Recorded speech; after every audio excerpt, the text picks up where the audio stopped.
在日本，特别是心脏界，基本上没有不知道我的。还有一个记录呢，创业之后，我领着日本的医生到中国大陆、到中国台湾、中国香港，一共做了460多台手术，这个也是一个记录。现在也没人做这个。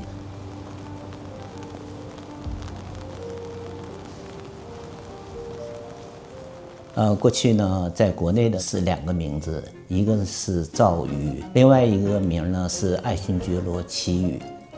因为我是满族人。现在的名字叫做青川浩太郎。86年受国家教育部的委托到东京女子医科大学搞学术交流，生活了1年，又回到中国医科大学当儿科医生。那么96年呢，又受卫生部的委托。来到自治医科大学来学术交流，后来呢，我就留在日本了。这是我们三好医院三好医院这个整个楼呢留在日本，主要是做医疗器械市场研发。应该做的是10年之后自己的开公司，把日本的医疗器械介绍到中国去，把中国的医疗器械介绍到日本来。那么10年前开始呢，我就开始创立医院。主要是为华人服务的医院，完了创立药局，所以呢，现在呢，20年前因为工作需要我就变为日本国籍了，所以现在名字叫青川浩太郎。那对于放下爱新觉罗姓氏，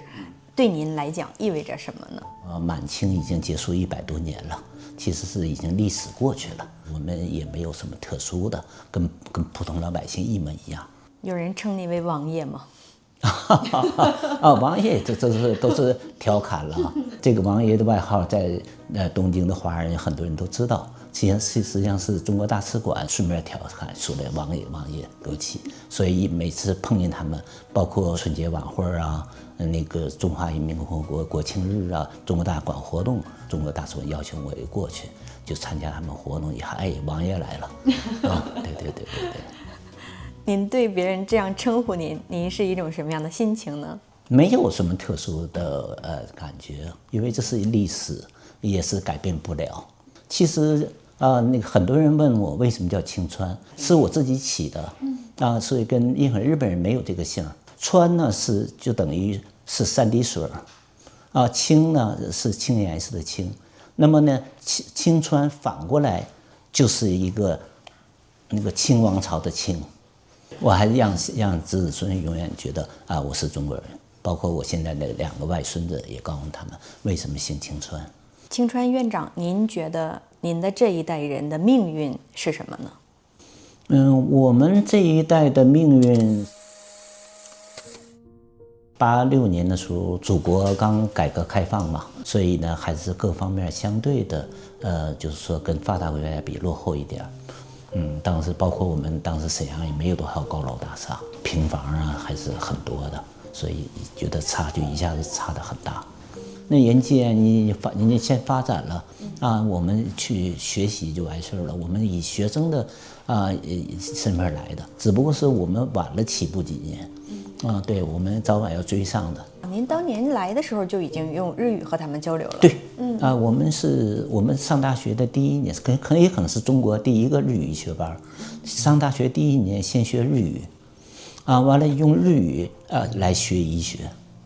是这样的。所以来了就是交流，所以当年的日语水平跟我现在日语水平没什么差距。第2次来的日本是1996年8月，卫生部委派的。对。那您从什么时候开始决定留在日本了呢？我们也做了1年半的研究之后，我认为自己更适合做国际交流，就是说不太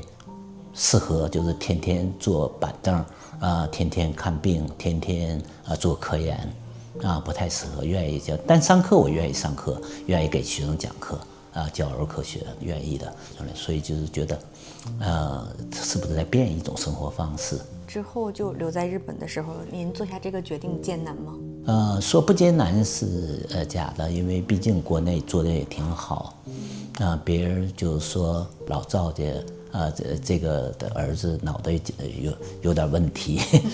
说中国医大那么好的位置，当时就是已经是讲师了，完全可以当教授，完全可以当主任。他们就说这么好的中国医大这么好的位置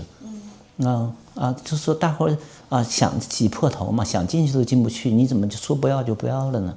你怎么这个也因为也算公务员嘛，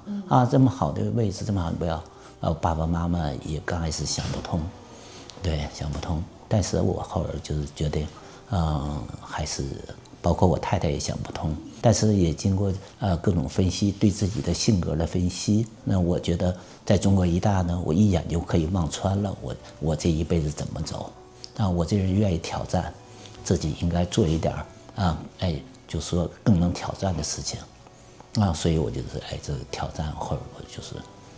就没回去，对，完了，同时呢，但是办手续，给中国医大还交了4万块钱的88年交了4万块钱的培养费，对，88年4万块钱也算万元户呢，也算一个很大的钱，是的，是的，交了4万块钱培养费，是这样。那后来就是经过您的细节的分析，和家人的沟通，父母和爱人最终还是尊重您的决定。反正就我的性格表面上普普通通，实际上我性格也就我自己既然定下来。父亲有很发脾气吗？父亲当然是发脾气了，发脾气他知道也改变不了，这个既然定下来的事儿也改变不了，他也知道我不是轻易定的。就是完全自己选择的，所以他也是改变不了。他们后来有来过日本吗？来过2次，甚至包括我母亲也在日本做的心脏病手术，做的也非常成功因为我妈妈呢是生下来就先天性心脏病，10多岁得风湿性心脏病，完了20几岁生我和生我弟弟的时候心衰的厉害，完了一直是1年住医院半年的左右。你知道我们东北冬天也挺冷，特别容易得病。最后到70岁的时候呢，心脏瓣膜的血栓脱落，进到脑子里头偏瘫，半身不遂。我的校友，包括我的老师都给他会诊了，说顶到天活3个月，所以这个没办法。完这样我就找我的日本的医生朋友心脏外科了，跟他们商量。他说成功率要手术也可以做，成功率25%，那我说认可，因为在国内就做不了了，心脏很大很大的，所以这样就报到日本来，完了直接就是上住院，完了这个经过术前的处置，让他心脏缩到能手术，这样呢，他左心瓣换的猪的瓣就生物瓣膜。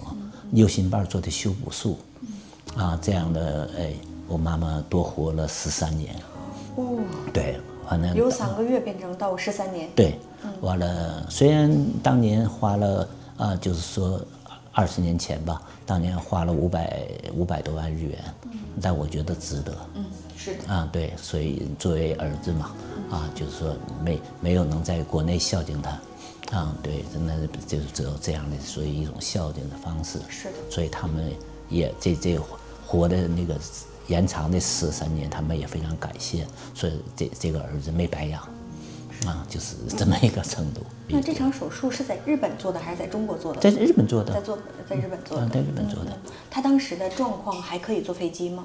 抱着。就是一直在抱着，上飞机也抱，在飞机上也抱着。这个跟飞机场特别说了，飞机说万一说事怎么办？我说我都签字了，出了事情我们负责，跟你们飞机没有关系。当时母亲多大年纪了？当时是71。71岁。对。那也到活到84岁。要多活13年。所以有时候开玩笑，我说我是学孙悟空上阎王殿去你把那花名册给改了，是的，多增加了13年，这个说玩笑。这种玩笑不仅是玩笑，我觉着是一种感动吧。这种感动是作为一个儿女，有些人是就有力量也做不到的事情，但是您做到了。孝敬是中国的嘛，中国文化的一个最根本的字，所以你连孝都做不到，你还怎么做人呢？所以这个是我们的家教对，虽然我是满族人，但我还是中国人，所以中国这个儒家的文化对我影响的是根深蒂固的，是改变不了的。池袋呢是华人最多的地方，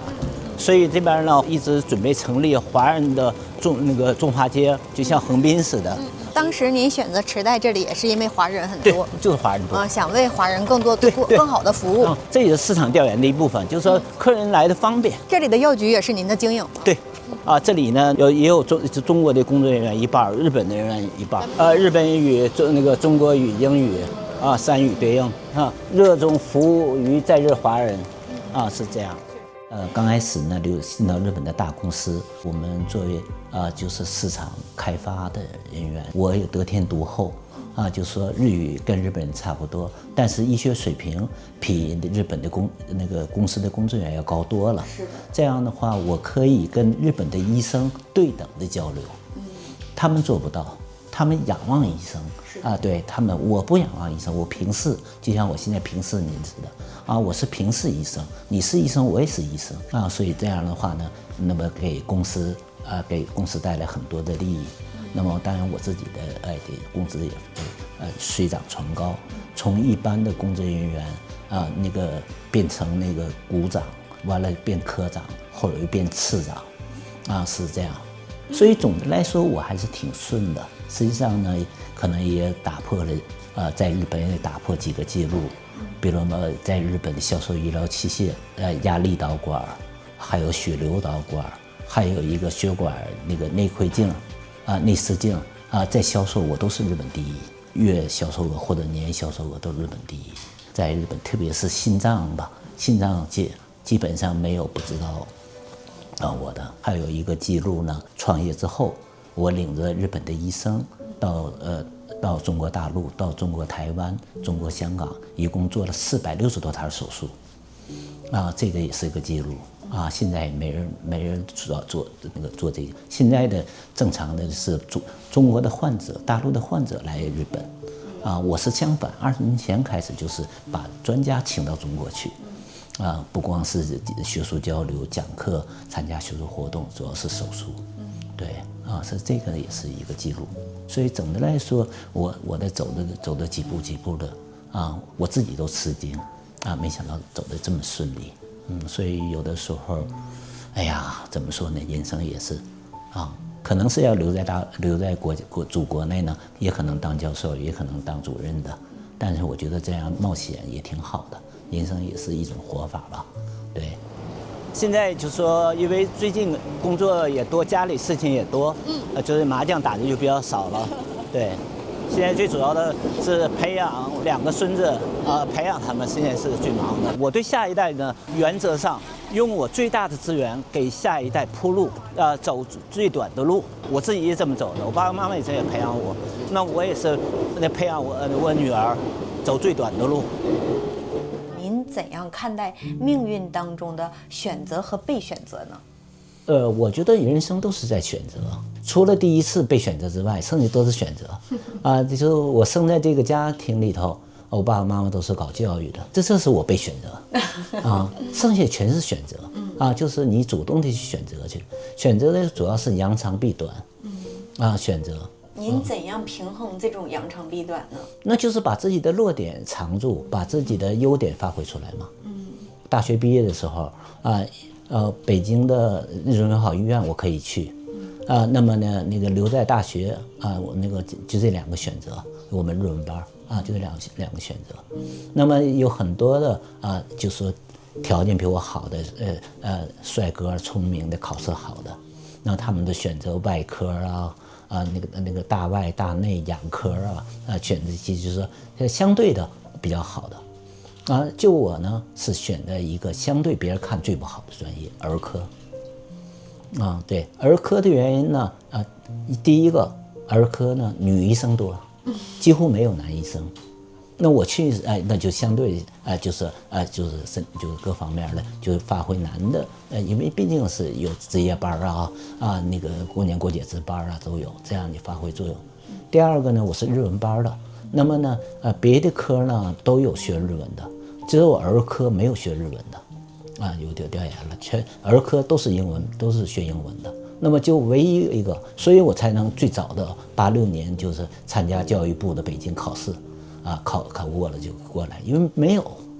所以你这个选择也在于，一个是当然你自己的日语好，那个也工作好，就是工作好就是有成绩，这是最基本的了，就是最基本的，那么但同时呢，你还是要把自己的弱点藏起来，因为我长得又矮又瘦。长得也不那么好，学习成绩一般化，这样就是找一个能够让你发挥的，在别人没有做不到的，这样的话我就选择，所以大家都要选择，包括现在留学，你选欧美好，选日本好，这都是一个选择。那么选择就选择自己的最能发挥自己特长的地方，比如说当年那第一届考试，我这年龄比较小，完全呢就是有可能上少年班，但是我一考虑少年班都是精英，我的脑袋肯定跟不上，肯定是最后一位，那就犯不上，我就上普通班，然后正好就是上中国医大的普通班。普通班一看成绩还考试这个成绩还不错，年龄还最小，那就正好新成立一个日文班。那学校说你上日文班吧。原来我们编制是16个班，没有那个日文班，我们现在是17班，所以要选择。就来选择怎么能够更能适合自己的，同时要知道自己能做什么，自己做不到的也不要好高骛远，自己找自己最能做到的。所以呢，可以这么说，一路呢顺风顺水吧，基本上没有受到什么挫折。回看您的之前的人生的话，您觉着您最庆幸自己的和最遗憾的，能分别用一句话告诉我们吗？庆幸自己呢，就是说我已经超过自己的设想了，就是我现在的生活的方式，现在的结果，包括现在的家庭各方面都超过我的设想了，非常好，没有什么太多遗憾吧，